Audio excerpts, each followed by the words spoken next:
Welcome back to the Frugal Millionaires podcast, where we explore all things personal finance, self-development, and business.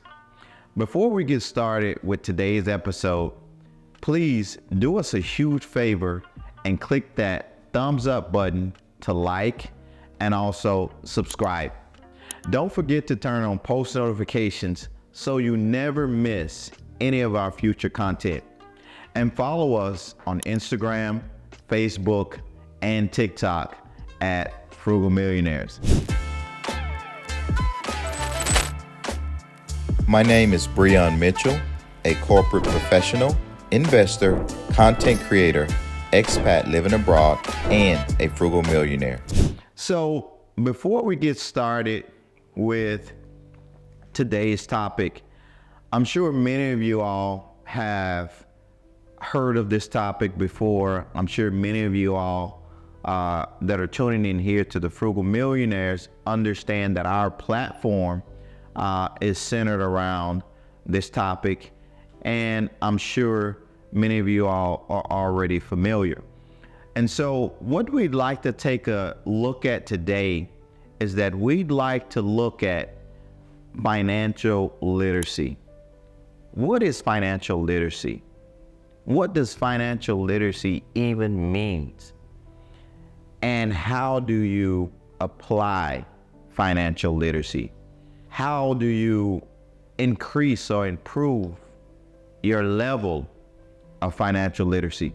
So we're going to dive into this episode and we're going to take a look at all of that. We're going to take a look specifically at financial literacy and how it applies to each and every individual. So let's start out with understanding what is financial literacy. And so when we break financial literacy down in a very, very simple form, we understand that financial literacy, it's the foundation of your relationship with money. And it's a lifelong journey of learning, of improving, of educating yourself. Quite naturally, the earlier you start, the better off you will be, because financial education, it is key to your success when it comes to your money. And why is financial literacy, why is that important? Why is it important to any of us? Your ability to understand and effectively utilize various financial skills, how you personally manage your financial picture, how you budget, as well as how you invest your money, is greatly influenced by the amount of financial education you possess, also known as your financial literacy.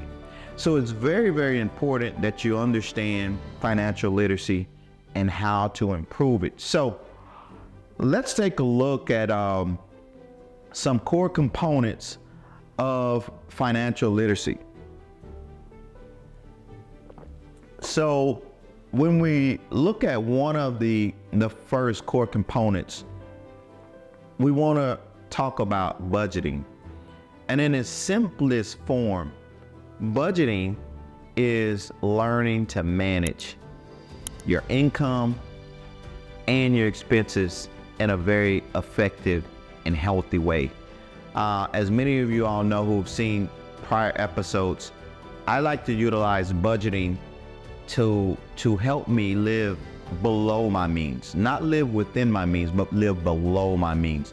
And that's tracking every single dollar that comes in, as well as where it goes out to. The next core principle we want to look at is saving and investing, and understanding the importance of saving for the future, as well as the basics of investing, which is taking your saved earnings or your saved income and allowing that to be working for you and generating a return. Next, we'd like to understand credit and debt management. How do you navigate when it comes to credit cards, loans, when it comes to overall managing debt in a very responsible way?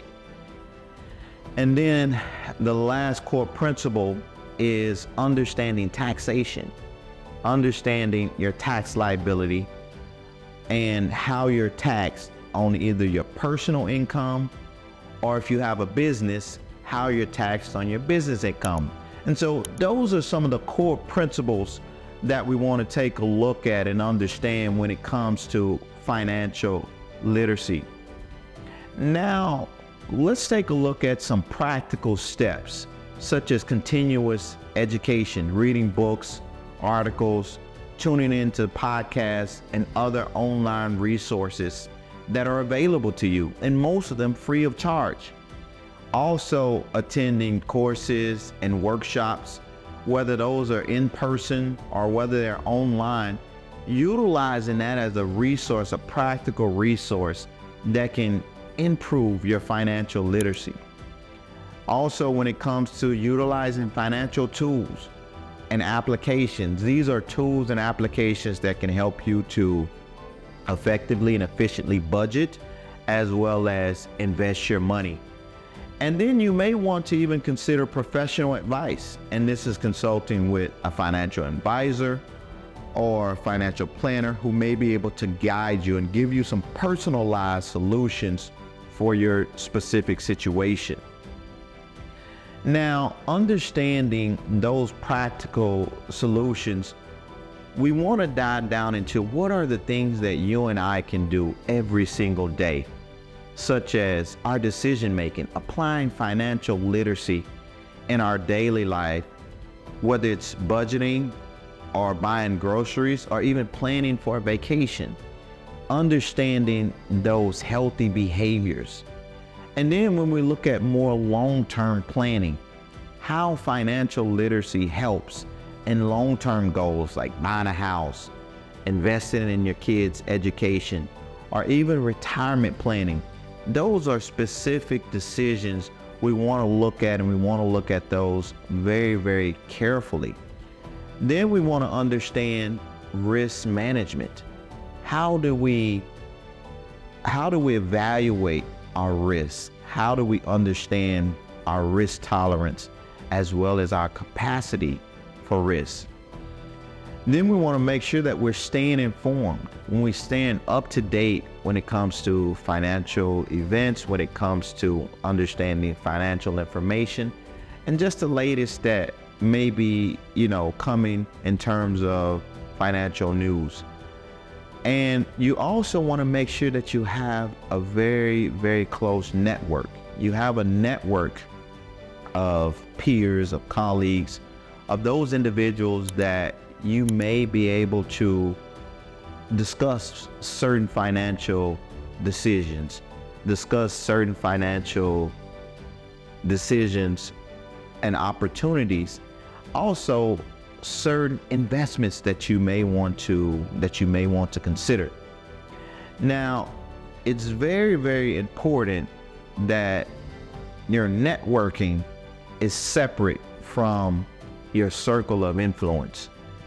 Having a very close and tight-knit circle of influence, it's also very, very key to having an increased level of financial literacy, but also having a very, very healthy personal financial picture. Circle of influence are those individuals who will be able to help you with access to certain financial information and understanding that financial information.